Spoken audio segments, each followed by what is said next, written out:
Whereas on July 22nd, 2020, House Resolution 7573 was brought to the House floor for a vote with the purpose of eliminating 4 specific statues or busts from the United States Capitol, along with all others that include individuals who, quote, served as an officer or voluntarily with the Confederate States of America or the military forces or government of a state while the state was in rebellion against the United States, unquote, yet failed to address the most ever-present historical stigma of the United States Capitol. That is the source that so fervently supported, condoned, and fought for slavery that was left untouched, but without whom the evil of slavery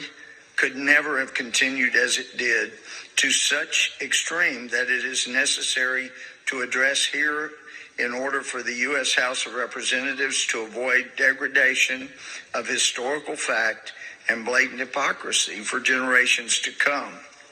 Whereas the Democratic Party platform of 1840, 1844, 1848, 1852, and 1856 states, quote, that Congress has no power under the Constitution to interfere with or control the domestic institutions of the several states, and that such states are the sole and proper judges of everything appertaining to their own affairs, not prohibited by the Constitution, that all efforts of the abolitionists or others made to induce Congress to interfere with questions of slavery are calculated to lead to the most alarming and dangerous consequences, and that all such efforts have an inevitable tendency to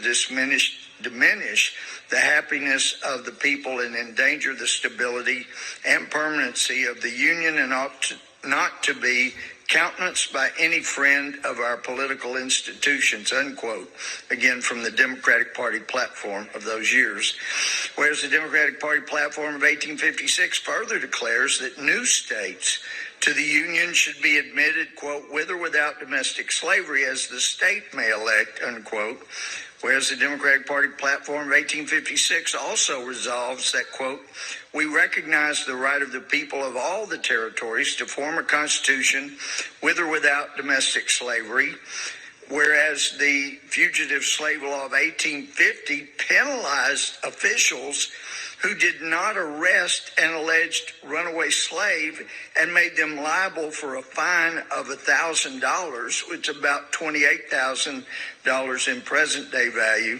Law enforcement officials everywhere were required to arrest people suspected of being a runaway slave on as little as a claimant's sworn testimony of ownership. The Democratic Party platform of 1860, directly in seeking to uphold the Fugitive Slave Act, states that, quote, the enactments of the state legislatures to defeat the faithful execution of the Fugitive Slave Law are hostile in character, subversive of the Constitution, revolutionary in their effect, unquote. The Democratic Party platform again. Whereas the 14th Amendment giving full citizenship to freed slaves passed in 1868 with 94% Republican support, 0% Democratic support in Congress. The 15th Amendment giving freed slaves the right to vote passed in 1870 with 100% Republican support and 0% Democratic support in Congress, whereas Democrats systematically suppressed African Americans' right to vote by the specific example in the 1902 Constitution of the state of Virginia,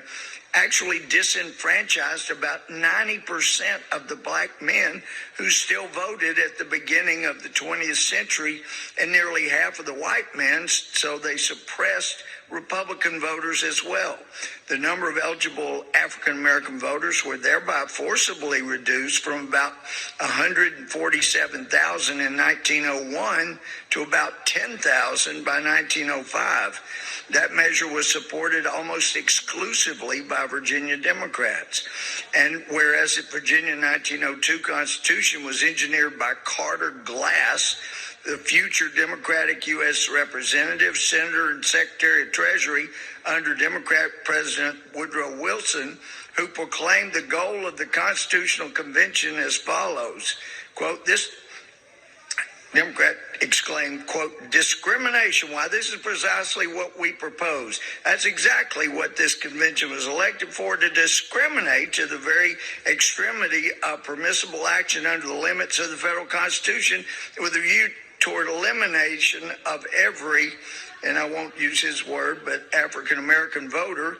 who can be gotten rid of legally, unquote, which was said by a Democrat and applauded by his fellow Democrats. Whereas in 1912, Democratic President Woodrow Wilson's administration began a racial segregation policy for U.S. government employees, and by 1914, the Wilson administration Civil Service instituted the requirement a photograph be submitted with each employment application.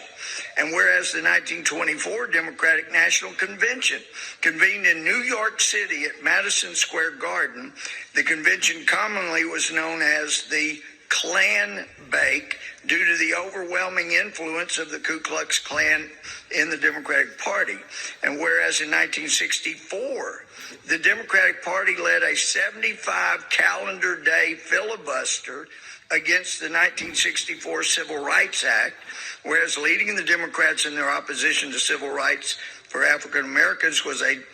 member of the Democratic Party,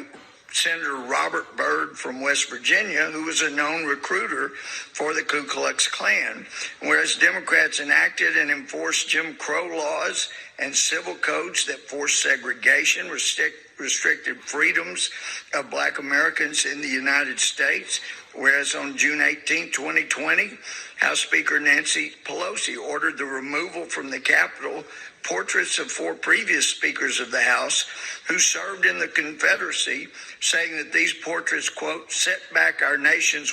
work to confront and combat bigotry, unquote.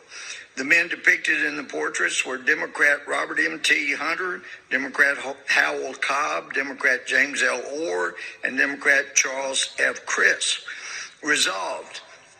that the Speaker of the House of Representatives shall remove any item that names, symbolizes, or mentions any political organization or party that has ever held a public position that supported slavery or the Confederacy from any area within the House wing of the Capitol or any House office building, and shall donate such item or symbol to the Library of Congress. And 2, that any political organization or party that has ever held a public position that supported slavery or the Confederacy shall either change its name or be barred from participation in the House of Representatives.